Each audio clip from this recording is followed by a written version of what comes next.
तो hello and welcome back to asset guide YouTube channel. आज की इस वीडियो में हम आपको थोड़ा सा स्पेशल टॉपिक पर और एक अलग पॉइंट पर बात करेंगे। तो जैसे कि आप सभी जानते हैं, काफ़ी लोग इन्वेस्ट करते हैं कंपनियों में और वो पैसा देते हैं, उसके बदले में उनको रिटर्न मिलता है। तो अब यहाँ पर देखिए, जो कंपनी होती है कि वो कुछ जैसे कुछ ट्रेडिंग वाली कंपनियाँ होती हैं, कुछ यहाँ पर आपको एजुकेशन के नाम पर जो है प्रोवाइड करते हैं, कुछ नेटवर्क मार्केटिंग होती है। तो इन सभी कंपनियों में एक चीज़ कॉमन होती है, आज हम उसी टॉपिक पर बात करेंगे। और आपको मैं इसका रेफरेंस ले रहा हूँ अनअकैडमी के एक लेक्चर के थ्रू। यहाँ पर हमें जो लीगल रिस्क हैं, चीज़ें हैं, उसके बारे में पता चलता है। तो आज हम उसी के बारे में डिस्कस करेंगे। तो देखिए, सपोज़ करो आपने किसी कंपनी में पैसा लगाया, ये रही कंपनी, आपने इसमें पैसा लगा दिया, ठीक है। अब आपने इसमें पैसा लगाया और यहाँ पर ये कंपनी 10 साल के बाद या 20 साल के बाद आपको अपने आप को दिवालिया घोषित कर देती है।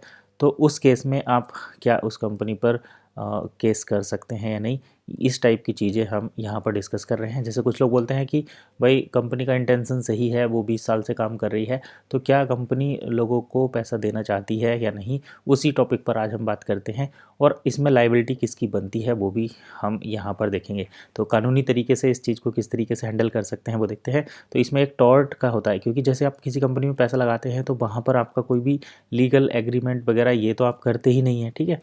तो अब उस चीज़ के लिए कंपनी के अपने रूल्स होते हैं, वो अपने आप को एजुकेशन कंपनी बताती है या क्या, तो वो सारी चीज़ें। अगर देखिए, अगर कोई कंपनी इन्वेस्टमेंट के तौर पर आपको पैसा लेती है, तब भी आप उसमें, तब तो आप लीगली जा सकते हैं। बट कोई कंपनी अगर एजुकेशन के तौर पर जा रही है तो आप उसमें लीगली नहीं जा सकते।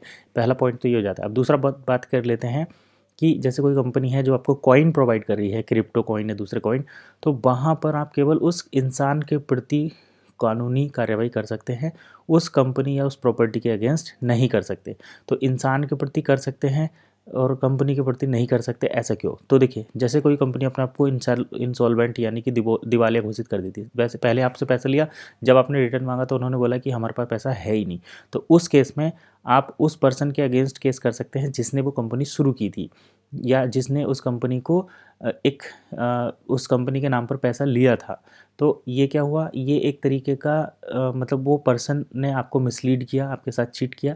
इस केस में ये केस बनता है। बट उस कंपनी के अगेंस्ट अगर देखिए वो कंपनी आपको एजुकेशन के तौर पर काम कर रही है, तो वो जो पर्सन है स्मार्टली उसको किसी ऐसे पर्सन को ऐसी अथॉरिटी को सेल कर देते हैं, तो वो कंपनी पास ऑन हो जाती है एक पर्सन से दूसरे पर्सन।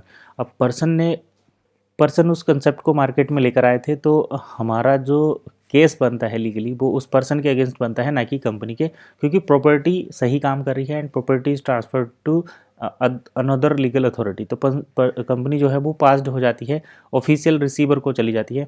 तो अब उस नेक्स्ट टाइम जो नेक्स्ट ऑफिशियल रिसीवर रहते हैं, अगर वो फिर से वही मिसलीडिंग या चीटिंग करते हैं तो उनके अगेंस्ट आप केस कर सकते हैं, बट कंपनी के अगेंस्ट नहीं जाते। तो पीछे कुछ एग्जाम्पल हैं, जैसे कुछ लोग FBI के मोस्ट वांटेड लिस्ट में हैं, तो वो पर्सन ही क्यों है, कंपनी अब तक क्यों चल रही है, तो उसके पीछे का रीज़न यही है, क्योंकि कंपनी ठीक है बट लोगों ने गलत तरीके से इन्फॉर्मेशन देकर, गलत प्लान बनाकर लोगों से पैसा लिया है। तो उस पर्सन के खिलाफ ही वो जो केस है वो बनता है, ना कि उस कंपनी के खिलाफ। तो यही था इन्फॉर्मेशन, आई होप समझ में आया होगा। कुछ और डाउट है तो कर सकते हैं। फिलहाल नेक्स्ट वीडियो में फिर मिलेंगे, डिटेल में समझाएंगे।